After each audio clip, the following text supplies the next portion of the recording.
a todo mundo, né? A gente está retomando essa trilha na noite de hoje, com a intenção, como nós tínhamos comentado a semana passada, da gente, preparando-se para Pentecostes, nós visitarmos esse primeiro texto, é um texto muito conhecido, é um texto que não tem segredos, embora muita gente faça dele um texto misterioso, né? E que é justamente a continuação do livro dos Atos, no capítulo 2, logo no início, versos de 1 a 13.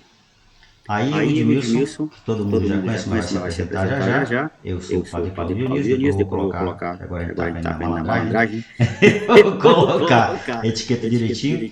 E o Edmilson, então, eu pedi a ele que, como a gente tem feito, que ele introduzisse o texto direitinho. Seria interessante, Ludi, ou literalmente ler, né?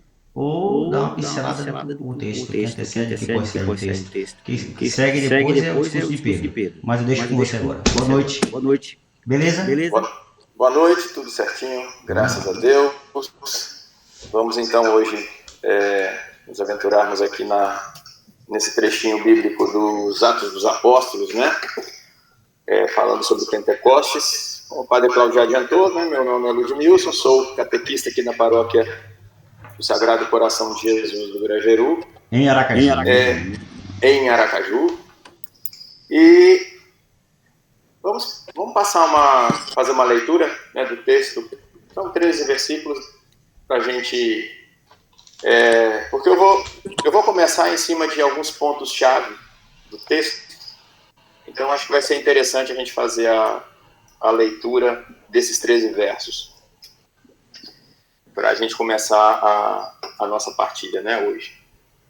Então, a narrativa do Pentecostes, lá nos Atos dos Apóstolos, se encontra no comecinho do segundo capítulo dos Atos, do primeiro versículo ao versículo 13. Então, vamos lá. Tendo-se completado o dia de Pentecostes, estavam todos reunidos no mesmo lugar. De repente veio do céu um ruído como o agitar-se de um vendaval impetuoso que encheu toda a casa onde se encontravam. Apareceram-lhes então línguas como de fogo que se repartiam e que pousaram sobre cada um deles. E todos ficaram repletos do Espírito Santo e começaram a falar em outras línguas, conforme o Espírito lhes concedia se exprimirem. Achavam-se então em Jerusalém judeus piedosos, vindos de todas as nações que há debaixo do céu. Com o ruído que se produziu, a multidão acorreu e ficou perplexa, pois cada qual os ouvia falar em seu próprio idioma. Estupefatos e surpresos diziam: não são acaso galileus todos eles que falam? Como é se os ouvimos falar de nós no próprio idioma em que nascemos? Partos, medos e elamitas, habitantes da Mesopotâmia, da Judéia e da Capadócia, do Ponto e da Ásia, da Frígia e da Panfilha, do Egito e das regiões da Líbia próximas de Cirene,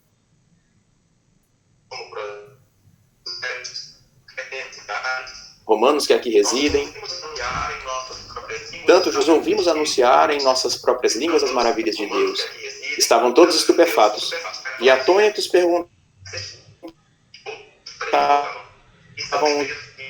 uns aos outros: que vem a ser? Só para a gente contextualizar, não é? Aqui Lucas, né, que é o autor dos Atos dos Apóstolos, quando ele diz, ele começa o texto, né? Estavam todos reunidos no mesmo lugar. Ele faz referência à primeira comunidade cristã que no capítulo anterior, a partir do versículo 15 do primeiro capítulo dos Atos, ele vai identificando quem são essas pessoas que tinham o costume de se reunir para oração, né? Eram os apóstolos, né? Aqui ele já coloca os 11 apóstolos, né? O Ludi. E Matias. O Ludi. Opa! Rapidinho. Lude. Como teve queda aqui na rede, como teve queda aqui na rede, tá tendo vamos queda. fazer assim, se eu conseguir salvar essa parte, Se eu conseguir salvar essa parte, eu vou te pedir para você agora, livremente, falar do verso de 1 a 11. Verso de 1 a 11. Porque tava tendo queda aqui, se você percebeu, caía, voltava.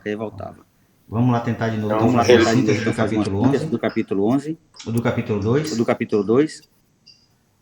Vai lá. Então, vamos ler? Mais rápido. Certo. Tendo se completado o dia de Pentecostes, estavam todos reunidos no mesmo lugar. De repente veio do céu um ruído como o agitar-se de um vendaval impetuoso que encheu toda a casa onde se encontravam. Apareceram-lhes então línguas como de fogo, que se repartiam e que pousaram sobre cada um deles. E todos ficaram repletos do Espírito Santo e começaram a falar em outras línguas, conforme o Espírito lhes concedia que se exprimissem. Achavam-se então em Jerusalém judeus piedosos, vindos de todas as nações que há debaixo do céu. Com o ruído que se produziu, a multidão acorreu e ficou perplexa, pois cada qual os ouvia falar em seu próprio idioma. Estupefatos e surpresos diziam: não são acaso galileus todos esses que falam? Como é, pois, que os ouvimos falar, cada um de nós, no seu próprio idioma em que nascemos? Partos, medos e elamitas, habitantes da Mesopotâmia, da Judéia e da Capadócia, do Ponto e da Ásia, da Frígia e da Panfilha, do Egito e das regiões da Líbia próximas de Cirene. Romanos que aqui residem, tanto judeus como prosélitos, cretenses e árabes, nós os ouvimos anunciar em nossas próprias línguas as maravilhas de Deus. Estavam todos estupefatos. E atônitos perguntavam uns aos outros: que vem a ser isso? Outros, porém, zombavam: estão cheios de vinho doce. Beleza. Posso te provocar? Pode, vamos lá. No Evangelho de João, João disse que Jesus tinha prometido o Espírito Santo. Lá no finalzinho. João 14. Não, vamos pegar João 14. Você está com a Bíblia aí, não tá? João 14. 16 e depois o 26. João 14. 16. Isso. Eu rogarei ao Pai e Ele vos dará outro Paráclito, para que convosco permaneça para sempre. E o 26? O 26. Mas o Paráclito, o Espírito Santo que o Pai enviará em meu nome, vos ensinará tudo e vos recordará tudo o que eu vos disse. Perfeito. Então Jesus promete antes de morrer, não é isso? Jesus promete antes de morrer. Vamos agora para o capítulo 20 de João. Capítulo 20, verso 22. Dizendo isso, soprou sobre eles e lhes disse: recebei o Espírito Santo. Pronto. Isso já depois da ressurreição. Eu queria que nós começássemos com isso. Se Jesus promete em João, e Jesus após a ressurreição, qual é o contexto desse capítulo 20? Já é após a ressurreição. Oi? Já é após a visita que os apóstolos fazem ao sepulcro e não encontram um momentinho tá tendo o corpo de Jesus no sepulcro. E Jesus aparece para eles. Tá ouvindo? Estabilizou agora, vai lá. Repete. O contexto é o seguinte: essa aparição de Jesus ocorre no domingo de Páscoa, né, no domingo da ressurreição, só que à noite, depois que no começo daquele dia Maria Madalena já tinha ido ao túmulo e não encontrou o corpo de Jesus. À noite, quando os apóstolos estão reunidos, ele aparece no meio deles de portas fechadas, as portas estavam trancadas e Jesus aparece no meio deles. Isso é João 20 e João 19:30. João 19:30. João 19:30.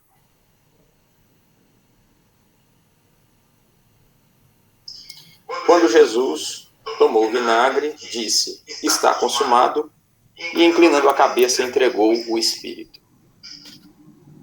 Quando é que ele entregou o Espírito mesmo para a humanidade?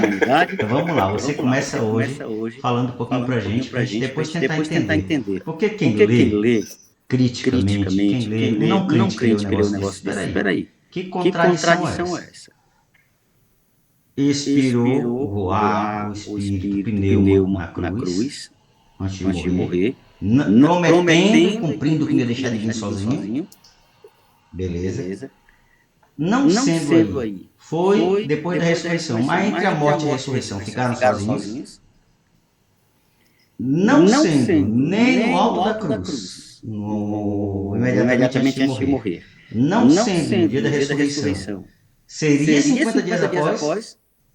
Agora contigo. Vamos lá, a gente começou muito bem com esses pontos em que Jesus apresenta para os apóstolos, né, faz essa promessa. Eu havia até separado um outro trechinho em que ele fala isso, tirado lá do próprio Evangelho de Lucas: eis que enviarei sobre vós o que meu Pai prometeu. E falando, né, que é o Espírito Santo. Como a gente leu aqui alguns trechos de João, ele fez essa promessa ainda antes do Calvário. Essa promessa que Jesus faz de enviar o Espírito Santo para a comunidade já era uma promessa antiga, né, feita pelo próprio Deus a Israel através dos profetas, né? Tem várias passagens lá em Isaías onde ele fala isso, Ezequiel também tem. Só que tem uma que eu achei interessante e eu separei para que a gente conversasse sobre ela, que é a passagem do profeta Joel. Para quem quiser depois, né, tem lá em Isaías 44, tem essa promessa, em Ezequiel 36 também tem. Para quem está começando a criar gosto pela Bíblia, esses textos que nós passamos são chamados textos paralelos. Então que a gente vai entendendo que é um caminho, que existe ao lado de que conduz para. Então, os textos paralelos a gente encontra muito na Bíblia de Jerusalém, né? A mais sempre tem os textos paralelos que nos ajudam a entender se aquilo é confirmação, se aquilo está presente literalmente ou de modo de paráfrase no texto. Então, para a gente entender um pouquinho pode algumas coisas, quando a gente pega a Bíblia, além de orar, passa a estudar. Joel, o terceiro capítulo de Joel, versículo 1. Show. Eu derramarei o meu espírito sobre toda a carne. Vossos filhos e filhas profetizarão, vossos anciãos terão sonhos, vossos jovens terão visões. Até sobre os escravos e as escravas eu derramarei o meu espírito naqueles dias. Porei sinais nos céus e na terra, sangue, fogo e colunas de fumaça, que é exatamente esse texto, né, do profeta Joel, é exatamente aquele discurso de Pedro, né, quando ocorre a descida do Espírito Santo, que é exatamente o versículo 14 ali de Pentecostes, né? Então, o povo de Israel já estava aguardando o cumprimento dessa promessa, já era algo que o povo ansiava por isso. E os evangelhos vêm mostrar Jesus, os 4 evangelhos mostram Jesus exatamente não apenas retomando essa promessa, mas como aquele que cumpre essa promessa. Mas o interessante é a gente perceber que existem... eu chamaria aquilo que na teologia a gente chama da pedagogia divina, não é? Como que passo a passo Deus vai ensinando a gente a entender o cumprimento dessas promessas. Jesus promete cumprir essa promessa e ele de fato faz. Daqui a pouquinho a gente entra, né? Se é na ressurreição, se é na Pentecostes e tal. Agora... Sabe por quê, Lúcio? Acho que é importante a gente abrir um espaço para alguém que conseguiu até agora.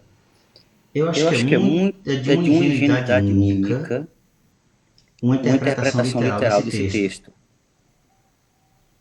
Chamo de ingênuo para usar uma outra expressão, né?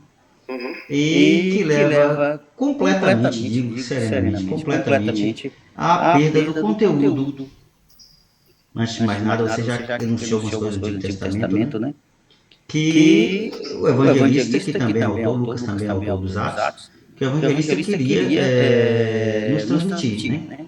Então, acho que é a partir disso que você está começando a fazer, desses simbolismos que a gente já viu lá em Joel, e dessas imagens, que Lucas quis transmitir-nos a sua mensagem. Agora a gente vai tentar colher. Vamos lá. Exato. Né? Por que Lucas apresenta, Lucas e os demais evangelistas, né, apresentam Jesus como essa pessoa que vai cumprir essa promessa de Deus? Né?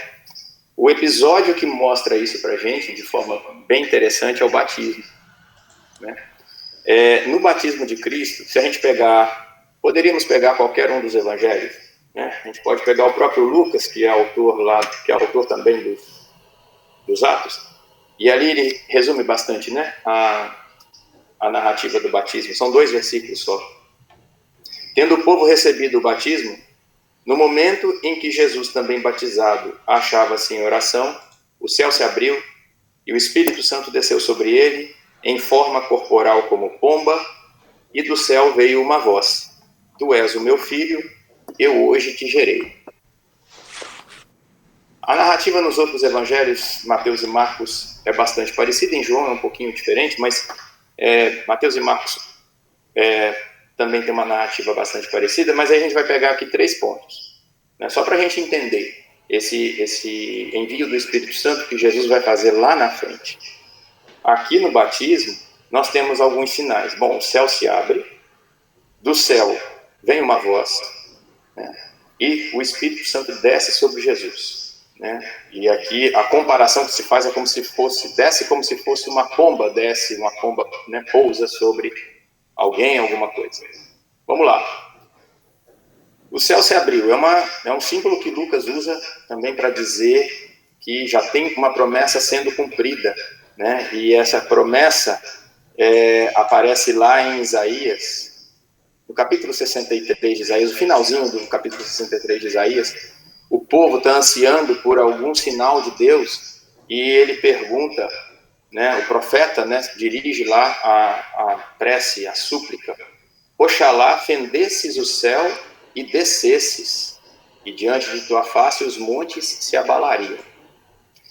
Então já tem uma promessa sendo cumprida aqui, né? Na ocasião do batismo de Jesus, aquela ansiedade, aquele desejo profundo do povo de Israel começa a se cumprir. Opa, tem alguma coisa acontecendo, né? O divino está se aproximando de seu povo. O céu se abre. O Espírito Santo desceu na forma de uma pomba, né? De novo, volta lá em Isaías, né? Um ramo, aquele trechinho de Isaías: um ramo sairá do tronco de Jessé, um rebento brotará de suas raízes, e sobre ele irá repousar o Espírito de Yahvé. E do céu vem a voz, não é? Tu és o meu filho, e hoje eu te gerei. Isso está lá no Salmo 2º, né? O 2º Salmo. Então, o que acontece? O que Lucas está dizendo? Bom, olha só, Israel. Vocês estavam ansiando pelo ungido, por aquele que vai ser reconhecido pelo próprio Deus como seu filho. Está ele aí. Você estava aguardando que o Espírito de Deus descesse sobre o ungido. É esse daqui. Vocês estavam aguardando que o céu se abrisse e Deus entrasse em contato com o seu povo. Ocorreu aqui, né? Então, Lucas já vai mostrando, já quer passar essa mensagem de que Jesus é aquele que é ungido, né? É aquele a quem Deus ama como um filho, né? Aqui ainda não entra muito essa questão de trindade, né? E é aquele que, nessa ocasião, coloca Deus, o próprio Deus, em contato com o seu povo. Então ele cumpre essas promessas que já estavam lá de enviar o Espírito Santo, etc. E o que acontece? Nessa ocasião do batismo de Cristo, né, já é dado esse sinal. O que Jesus, então, já que ele é ungido, ele recebe do Pai, nas leituras do Evangelho de João dessa semana que nós estamos vendo, não é? Jesus promete o Espírito Santo também, no capítulo 16 de João. Em vários momentos ele fala da unidade dele com o Pai e que vai enviar do Pai, né, o Espírito Santo, né, porque aquilo que o Pai deu a ele, né, ele também vai dar à comunidade, etc, etc. E aí entra a seguinte questão. Promete, No batismo a gente já tem sinais claros de que isso vai acontecer. Né? Lucas dá essa mensagem de que tem sinais claros de que isso vai acontecer. E lá em Pentecostes, a gente vê a voz, é o ruído que assustou todo mundo, um ruído que parecia de um vendaval muito forte, né? Que é a voz de Deus, né? E tem a presença do Espírito se derramando sobre todos eles. O que acontece? Se a gente pegar essas duas passagens e tentarmos enxergar o que acontece lá no Calvário aí no meio, a gente pode fazer a seguinte leitura. Em João, que registra para nós que lá do Calvário, lá quando Cristo estava, né, depois que ele entregou o Espírito, que o soldado perfura o seu lado e dele brotam água, sangue e água, episódio que os padres da igreja sempre associaram, né, significando o batismo e a Eucaristia. Tertuliano também associa como o batismo, né, sacramental e o batismo de sangue, né, o martírio. A igreja é fundada ali, né? O que acontece no batismo? No batismo nós recebemos o Espírito Santo. Então o Cristo, ao expirar, a figura do batismo aparece ali, né, e da Eucaristia, né? Está tudo acontecendo ao mesmo tempo, não é? O pão, que é o corpo, né, e o vinho, que é o sangue dele, que ele instituiu, aquela Eucaristia que ele instituiu na última ceia, na noite anterior, essa doação ele está concretizando ali no Calvário. O batismo, né, e a doação do Espírito Santo está acontecendo ali, né, porque ele derrama a água, né, ele entrega o Espírito.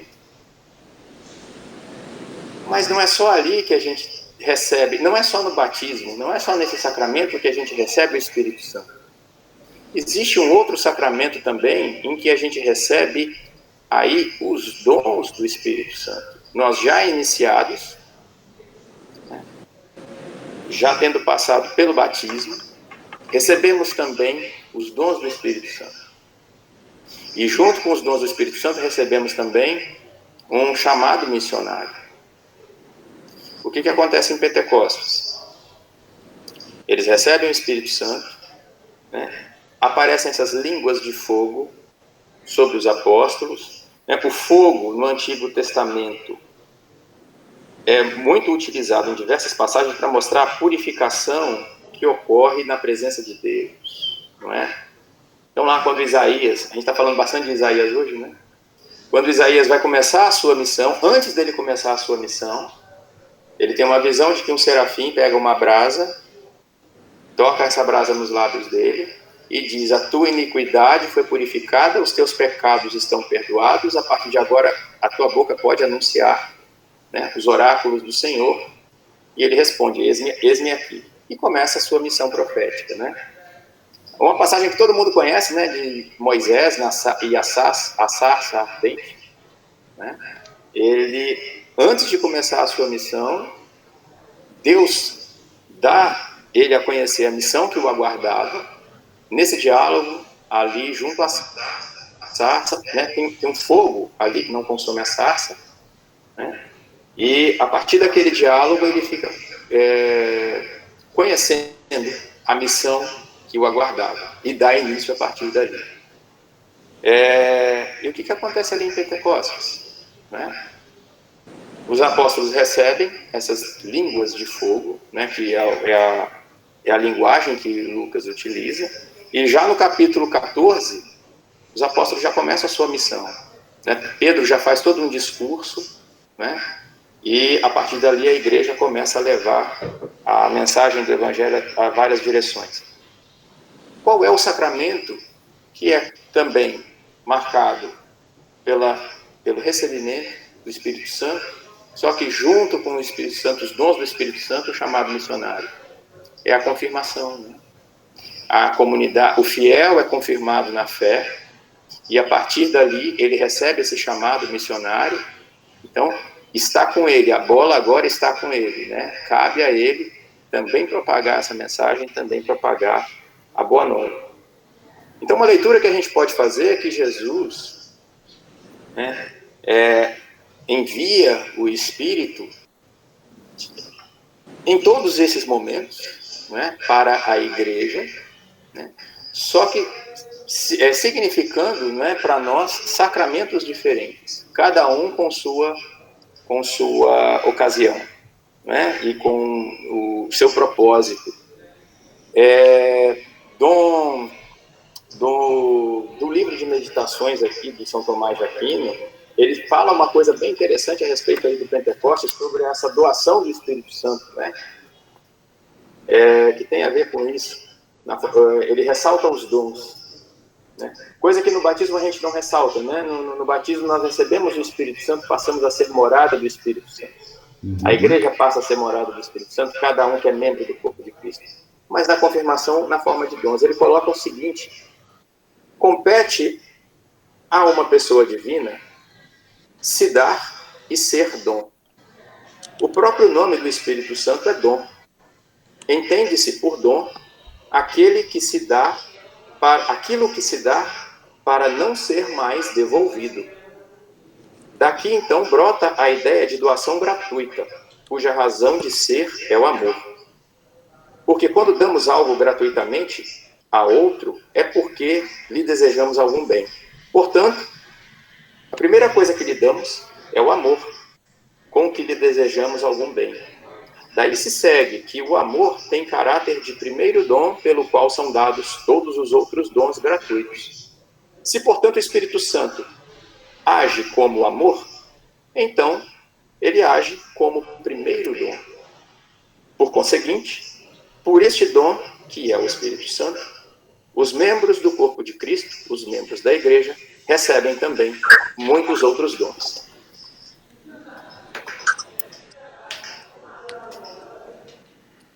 Vamos lá? Vamos lá. Primeira pergunta. E o que era essa solenidade de Pentecostes para os israelitas?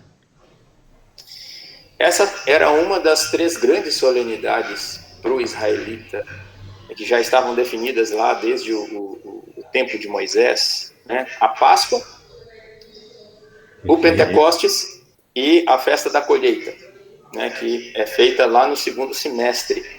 E no início essa festa ela era associada à semeadura, né? À época de semear. E só que a partir da Páscoa, daquele evento do Êxodo, né, da libertação do povo de Israel da escravidão no Egito, 50 dias depois, aproximadamente, ocorre a chegada no Monte Sinai. A chegada no Monte Sinai, quando Deus, né, estabelece a aliança com seu povo. Então essa festa passou a ter aquele significado de aliança, também, de celebração da aliança, né? Pentecostes, justamente, na tradição judaica, ela vai justamente ser um momento de grande festa, por conta de Deus, quando o povo chegou no Monte da Promessa. O Monte Sinai. Então, assim, e era 50 dias após, esse número 50 é muito importante, a gente vai tocar nele hoje, 50 dias após a Páscoa, a passagem, né? Páscoa, a passagem. Então, mas eu queria, até que tá beleza, eu queria saber, então, eu queria saber o seguinte: foi na cruz, foi no dia da ressurreição, ou foi em Pentecostes que o Espírito foi nos dado? Quando que é celebrada, quando que se concretiza, né, a redenção, a salvação e a nova aliança? É no Calvário, ali que o próprio Deus desce ao mais raso, né, ao mais radical de sua doação. A gente lembra aqui, né, da doação do Espírito. Eu creio que João, o evangelista, tinha essa grande preocupação de, como a gente já comentou numa live anterior, João viu tudo. inclusive os outros evangelhos. Então é muito provável que João queira completar algo que ficou incompleto, iluminar algo que não ficou tão claro. Então é no Calvário, muito provavelmente. Então, antes que eu provoquei ele a João, deixando um pouquinho de lado, para a gente entender que efetivamente o Espírito é nos dado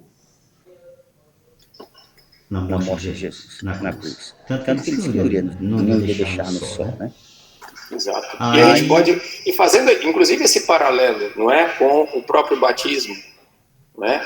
A gente recebe o Espírito Santo no batismo, né? Por primeiro, depois vem a confirmação, depois, né? E a igreja não foi fundada ali no Calvário? Né? Outra coisa que eu queria provocar um pouquinho, na celebração eucarística, na missa, como diz nosso povo simples. O que acontece no momento da consagração? Nós invocamos o Espírito Santo. É isso? É isso. A gente falava, o Espírito é nos dado em cada Eucaristia, que nós, pela graça do Espírito, nós invocamos o Espírito Santo para que o pão e o vinho se tornem o corpo e o sangue de Cristo. Então a gente vai ver, em toda a iniciação cristã, este grande desconhecido mostra o seu rosto para nós. No batismo, o próprio José até que é bonito no batismo, na Eucaristia, que nós celebramos a Eucaristia, e de modo sui generis, e aí é que eu queria entrar nessa live, para a gente já interrompendo, para a gente terminar por hoje, na confirmação, volto mais ainda, dia de Pentecostes. Pegando o aço. Vamos tomar a imagem da sarça ardente, né? A gente falando de fogo, o Espírito da sarça ardente. Você sabe o que é a sarça? É um arbusto, né? Um arbusto espinhoso, sinal. Uhum. Se eu pegar uma sarça e fazer a aeração em torno da raiz dela, levando oxigênio, né, cavucar com a luz do fogo, se eu fertilizar o adubar com a luz do fogo, se eu regar, aquela sarça poderá algum dia, porque eu quero, me dar uva. Sarça não dá uva, né? Vai sempre crescer e talvez dar espinhos maiores, o arbusto será mais verdoso, mas dar outro fruto é complicado. Se eu chegar, fazendo no gosto da modernidade, né, que já não é tão moderno, fizer um enxerto numa sarça com um caule ou com a gema de uma uva, vai dar uva? Não. A gente sabe da incompatibilidade por aí. Agora eu fiquei pensando, se eu entrasse no xilema e no foema de uma planta dessa e acrescentasse uma nova substância dentro, na seiva, poderia acontecer da sarça dar-me uva? Não. Pensa direitinho. A resposta não é tão simples.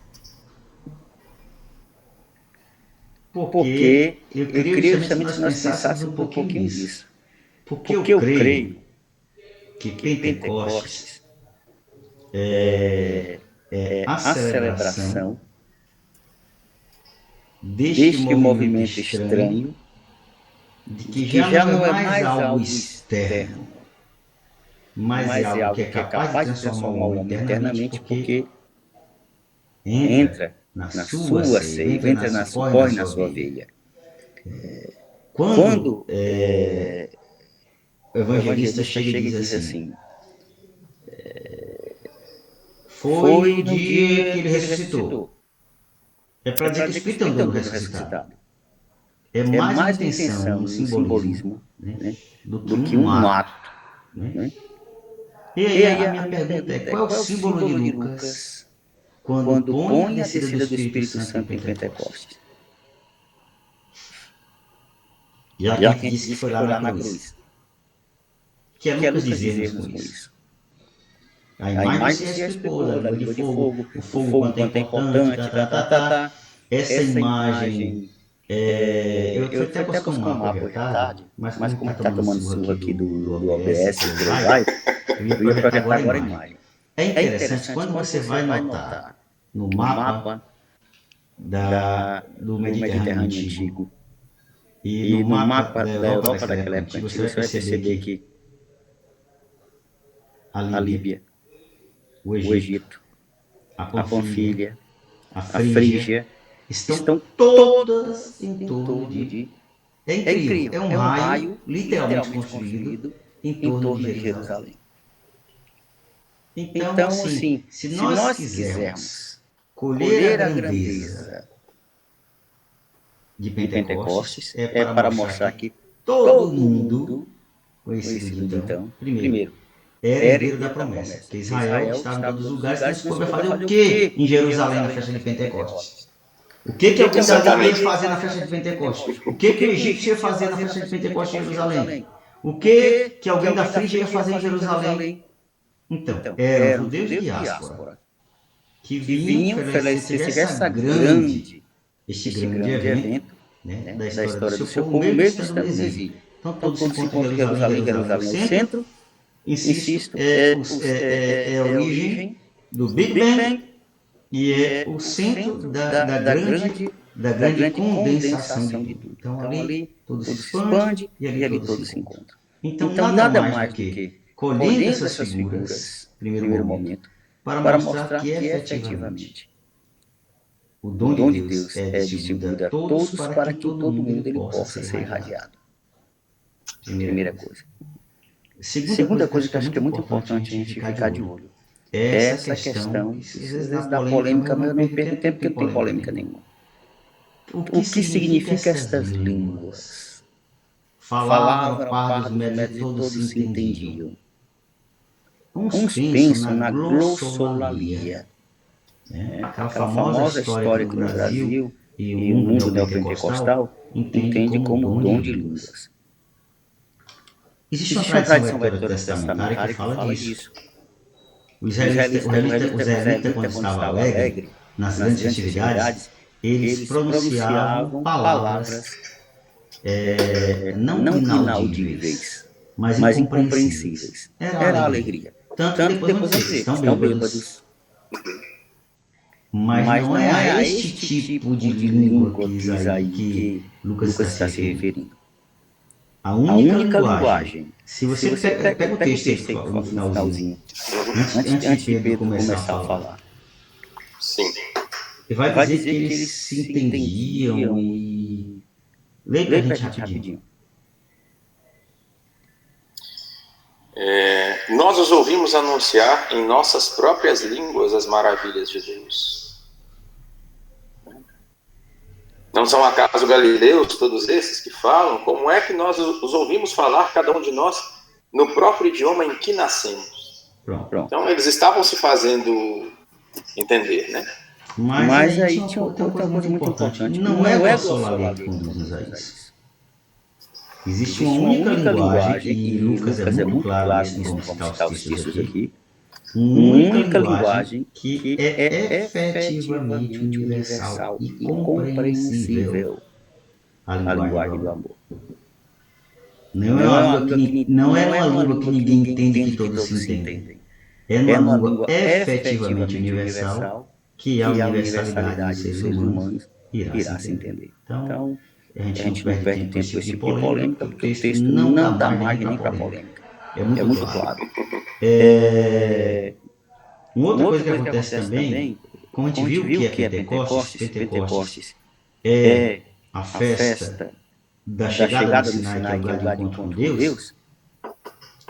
Lucas, colocando Pentecostes na festa de Pentecostes, a descida do Espírito Santo, ele está falando que o Espírito vem para substituir uma lei antiga. Que onde foi recebida essa lei? No Sinai. A lei antiga foi recebida no Sinai. E essa nova lei é recebida no coração de cada um de nós. Tanto que não são jerusalemitas que estão aí. São pessoas do mundo inteiro que recebem a lei do amor porque acolhem a mensagem do Senhor. Então, assim, eu acho que é um texto muito simples. Eu estou até com alguns comentários de padres da igreja, mas o tempo já avançou, já passamos de 1 hora. E é muito interessante a gente perceber que em Atos, Lucas não está com essa preocupação de fazer uma crônica para a gente, ou uma cronologia dos fatos. Então, foi em Pentecostes, não é a preocupação de Lucas. A preocupação de Lucas é justamente reler tudo a partir desta grande realidade que é o amor de Jesus por nós na cruz, que se desdobra no amor nosso pelos irmãos nas cruzes nossas de cada dia. Pentecostes é isso. O resto, a gente corre o risco de ser uma interpretação. Aqui a gente podia, não sei se você comentou, estou lembrado, falar de Pentecostes e dizer que nas várias línguas todos se entendiam, evocar Babel, onde neste mar de surgimento de línguas, ninguém se entendia. Então, assim, Lucas não é estúpido, Lucas não está falando uma coisa estúpida, Lucas está falando de algo muito importante na linguagem do povo que conhecia muito bem o Antigo Testamento, e nesses símbolos, nessa simbologia que ele usa, nos faz entender claramente de que estamos tendo a continuidade, o cumprimento de uma promessa, de uma grandeza única, não mais uma lei externa ao homem, como era as 10 palavras, as tábuas da lei, mas uma lei que brota não mais de fora para dentro, mas de dentro para fora. Agora se perder, que era língua, não era língua, que estranho seria na casa botar, eu ganhei o Espírito Santo, que é uma língua de cobra. Vamos perguntar se a língua sua, se a língua da sogra, entendeu? Ou uma pomba, é tudo muito bonito, mas assim, você não pode tomar o Espírito como uma pomba. A imagem é bonitinha, é bíblica, mas o Espírito é uma pessoa. Entendeu? Então, acho que é a partir disso que a gente tem que estar muito atento, porque a mensagem é simples. Eu paro, você faz a conclusão. Os que se deixam transformar pela palavra do Evangelho e pelo Espírito, aquele Espírito que Deus doou no alto da cruz, falam uma língua que todos compreendem e que a todos une. A linguagem do amor. É o Espírito que transforma a humanidade numa única família, em que todos se entendem e se amam, em que não existe bolsonaristas e lulistas. Aí é quando a gente para ver o quanto nós cristãos estamos efetivamente guiados pelo Espírito ou pelos outros espíritos mundanos que rodam por aí. A gente vive numa sociedade fragmentada, inclusive às vezes em cristãos fragmentados, porque efetivamente a gente não tem ainda vivido ou recebido o dom que Deus nos deu. Então, eu creio que Pentecostes é um convite muito grande para a gente entender esse trabalho que o Senhor começou com a sua Páscoa. Começou. Agora é você. Hoje eu paro. Beleza, é um ponto que eu queria chegar nesse, né? Que eu queria chegar nele, essa doação do Espírito Santo à igreja. Ela, como você disse, começou em Pentecostes e ela é perene, né? Enquanto durar essa aliança, né? O Espírito Santo está na comunidade, né? O Espírito Santo está na Igreja de Cristo. Quando você falava da linguagem do amor, eu me lembrei das passagens do Evangelho de João dessas últimas semanas. Aí lá no capítulo 15, Jesus fala exatamente assim: assim como o Pai me amou, eu também vos amei, permanecei em meu amor. Se observais meus mandamentos, permanecereis no meu amor, como eu guardei os mandamentos de meu Pai e permaneço no seu amor. Então, ele está deixando claro, isso está lá no capítulo 15, né, de João, do verso 9 ao 10. que caracteriza, então, essa aliança? É o amor, não é? Então, se o que caracteriza essa aliança é o amor, então é essa a linguagem realmente, né, que muitas vezes nos falta, né, nos é dada, né, Deus está o tempo todo, né, derramando esses dons, né, sobre nós, derramando essa língua do amor, né, esse fogo sobre a sua igreja, né, esse Espírito está presente na igreja, só que muitas vezes a gente não se deixa banhar, né, por essas... Ludmilla, é como você é casado. É como se Roberta chegando do trabalho, você fingisse não estar vendo. Dá bom dia, você não responde. Pergunta se você quer jantar, você não responde. Quer dar um abraço e eu rejeito. Porque você às vezes pode estar tão tomado com o que você está fazendo, com as aulas que você está dando, ou com o seu jeito, que é pior ainda, né? Às vezes, mas ela já se acostumou comigo, não tá, todo dia ela tenta de novo te conquistar, chamar tua atenção, e sabe que quando vai pro salão, compra roupa nova, às vezes você não quer dar atenção porque talvez tenha um outro passo que você esteja disposto a dar ainda. Entendeu? Exatamente. Eu vejo esse texto como um grande puxavante de orelhas em mim e muitos nós homens e mulheres de igreja. Sim, porque As pessoas comentam, o pessoal não está voltando para a igreja, quanto da pandemia, quanto minha vida e da tua. Sério. Hoje eu fiquei notando só uma crônica. Já acabou? Já acabei. Pronto. A crônica. Aqui na paróquia nós abrimos para que a prefeitura pudesse vacinar as pessoas. Primeiro foi lá com o coronavírus, mas o espaço ficou pequeno, então foram para a quadra de uma escola e agora está sendo com a vacina contra a influenza. E o que eu encontrei de paroquiano meu hoje, que hoje foram vacinadas 460 e poucas pessoas. Eu perguntei à enfermeira no final do dia, num dia. Então, o espaço é grande, a gente não está o dia inteiro. Pessoas vêm, esperando a vacina, vão rezar, então, perfeito. Mas encontrei muito paroquiano. E aí, como uma das membros da Pastoral da Saúde estava aqui, fez o apostolado que não podia fazer. Foi lá e disse, mas olha, com saudade, tanto tempo. Aí disse, a gente não pode. E quando eu cheguei, eu vi conversa, né? Não, sabe, tem que se cuidar, não pode estar saindo de casa. Aí já sabe. Digo, minha flor, tudo bom? Mas você não saiu para tomar vacina? Do Covid, agora da influenza aqui na igreja? A pessoa sabe, tem que se cuidar. Não, veja. Viver é bom se vivemos em Cristo. Morrer também é bom se morremos para estar com Cristo. Então abre teu olho, viu? E infelizmente terminou assim. Depois eu chamei a paróquia continua lá fazendo apostolado. Vamos chamar o pessoal da saúde, que muitos virão. E outros chegam assim, a igreja já está aberta, está sendo vacinada. É sério, mas sabe umas coisas assim que não tem nem pé nem cabeça? Então acho que a presença da gente com esse apostolado, nesse momento que a igreja está aberta, é importante. E outra coisa que eu peguei, que uma paroquiana disse, aí perguntaram a ela, a igreja está aberta? Ela disse sim. E quem está? Ela disse, eu.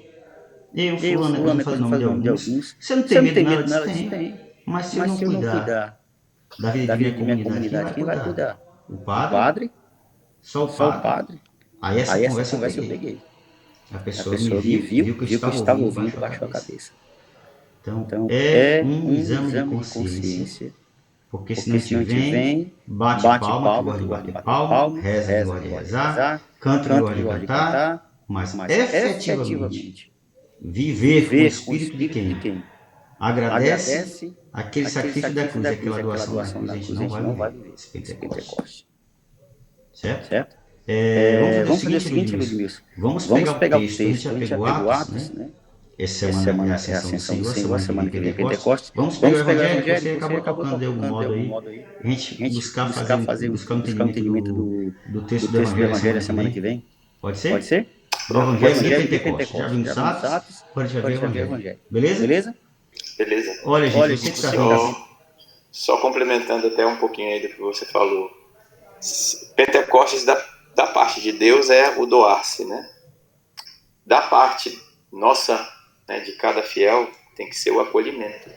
E para a gente acolher tem que ter espaço. Se a gente está agarrado a um monte de coisa, não vai caber aqui dentro, né? Porque Deus respeita isso aí. Então, e muitas vezes é esse movimento que a gente não quer fazer, né? Show. Então, você que está vendo esse vídeo nosso no YouTube, hoje excepcionalmente não foi transmitido em streaming, né? A gente está aqui lidando, mas foi gravado, tanto que você está podendo ver agora, tá bom? Então toda quinta-feira, às 20 horas, das 20 às 20h45, nós estamos fazendo aqui a nossa live sobre justamente algum texto da liturgia dominical. A gente vai avisando a semana após a outra. Essa eu já aviso, é o Evangelho de Pentecostes, é o Evangelho de João, se não me engano, né? Eu tô sem a liturgia aqui, mas acho que vamos ver agora, rapidinho, para pegar aqui.